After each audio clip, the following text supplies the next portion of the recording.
અભય થઈને નિષ્પક્ષતાથી નિરપેક્ષ રીતે વાસ્તવિકતાનો અરીસો રૂપી સચોટ માહિતી લાવતો સત્યની સાથે અભય ટાઈમ્સ. સુરત દુનિયાભરમાં નામના મેળવી રહ્યું છે ત્યારે ગુજરાતમાં કેગો ઓવરસીઝ પ્રાઇવેટ લિમિટેડ કંપની સાથે મોસ્કો સ્ટેટ લિંગ્વિસ્ટિક યુનિવર્સિટીએ એક્સક્લુઝિવ કરાર કર્યા છે. કેગો ઓવરસીઝ પ્રાઇવેટ લિમિટેડના કેતન ગુલકિયાએ જણાવ્યું હતું કે આનાથી ગુજરાતના વિદ્યાર્થીઓને નવી દિશા મળશે. મોસ્કો સ્ટેટ લિંગ્વિસ્ટિક યુનિવર્સિટી સાથેના કરારથી વિદ્યાર્થીઓનું ભવિષ્ય ઉજ્જવળ બનશે તેમ મોસ્કો સ્ટેટ લિંગ્વિસ્ટિક યુનિવર્સિટીના ઇન્ટરનેશનલ વિભાગના વડા શ્રીમતી મારિયાએ જણાવ્યું હતું. International department Moscow state linguistic university promotion માટે ગુજરાતમાં પહેલીવાર આવ્યા હતા, જે 95 વર્ષ જૂની યુનિવર્સિટી છે. ગુજરાતમાં આવેલી કેગો ઓવરસીઝ પ્રાઇવેટ લિમિટેડ કંપની અને એક્સક્લુઝિવ તેઓએ કરાર કરેલ છે. આ ઇવેન્ટ દ્વારા યુનિવર્સિટી અને ગુજરાતના ઇન્ટરનેશનલ સંબંધો સારા બનશે. યુનિવર્સિટીમાં મેનેજમેન્ટ, લેંગ્વેજ કોર્સ જેવા ઘણા કોર્સ છે. I am Ketan Gulakya from Kego Overseas Private Limited and અહીંયા અત્યારે એજ્યુકેશન સેમિનાર ચાલી રહ્યો છે સ્ટડી ઇન રશિયા માટે. તો મોસ્કોમાં સ્ટડી કરવાના શું બેનિફિટ છે, અર્નિંગની શું ઓપોર્ચ્યુનિટી છે, એના વિશે આપણે આજે વાત કરીશું.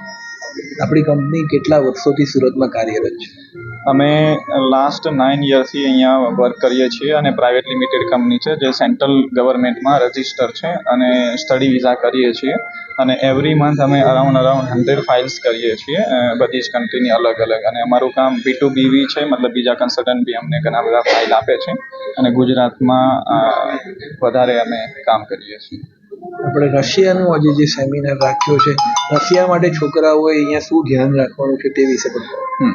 રશિયામાં કેવું છે કે ત્યાં એમને રશિયન લેંગ્વેજ કોર્સ આવે છે સ્ટડી માટે અને સ્ટડીની સાથે એ જોબ કરી શકે છે અને અર્નિંગની પણ ઓપોર્ચ્યુનિટી સારી છે. ત્યાં 1 યર પછી એ લોકો બેચલરમાં બી એડમિશન લઈ શકે છે અને એના પછી એ લોકો ત્યાં વર્ક પરમિટ પણ કન્વર્ટ કરાવી શકે છે અને આગળ કોઈ કન્ટ્રીમાં મૂવ થવું હોય તો એ વિઝિટર વિઝા અથવા તો વર્ક પરમિટ મૂકીને આગળ કોઈ યુરોપ અથવા તો બીજી કન્ટ્રીમાં બી મૂવ થઈ શકે છે. આ સેમિનારથી સુરતમાં લોકોને શું ફાયદો થશે? કેવું છે કે અત્યારે આ ઇન્ડસ્ટ્રીમાં ઘણા બધા ફ્રોડ થઈ રહ્યા છે, તો અમે કેવું છે કે સાચું અને સચોટ માર્ગદર્શન આપીએ છીએ અને બધાને સાચી સલાહ આપીએ છીએ અને એક રાઈટ વે બતાવીએ છીએ, તો ફ્રોડ અને છોકરાઓના પૈસા નથી બગડતા. ભૂતકાળમાં આપણે કેટલા વિદ્યાર્થીઓને આપણે રશિયામાં મોકલા છે? આપણે અરાઉન્ડ અત્યાર સુધીમાં 80 થી 90 સ્ટુડન્ટ મોકલેલા છે, પણ અત્યારે એવરી મંથ અમે 50 થી 60 મોકલીએ છીએ અને આવતા મહિને 90 થી 100ની ગણતરી છે ગુજરાતમાં. કોઈ વિશેષ એચિવમેન્ટ છોકરાઓએ કર્યું હોય એવા કોઈ દાખલા તમારી પાસે હોય? ત્યાંથી લાસ્ટ 2-3 દિવસ પહેલાં જ ત્યાંથી એ લોકોએ યુરોપના વિઝા લીધેલા છે. શેનગન વિઝા કહેવાય, જે 27 કન્ટ્રીના વિઝા મળે છે અને સારી એવી અર્નિંગ પણ ત્યાં કરે છે. અંતમાં આપ સુરત શહેરની જનતાને શું મેસેજ પાઠવશો? એમાં કેવું છે કે તમે જ્યારે સ્ટડી એબ્રોડ માટે ઇન્ક્વાયરી કરો તો મેક શ્યોર કે તમારા જોડે ફ્રોડ ન થાય એ ધ્યાનમાં રાખવું જોઈએ.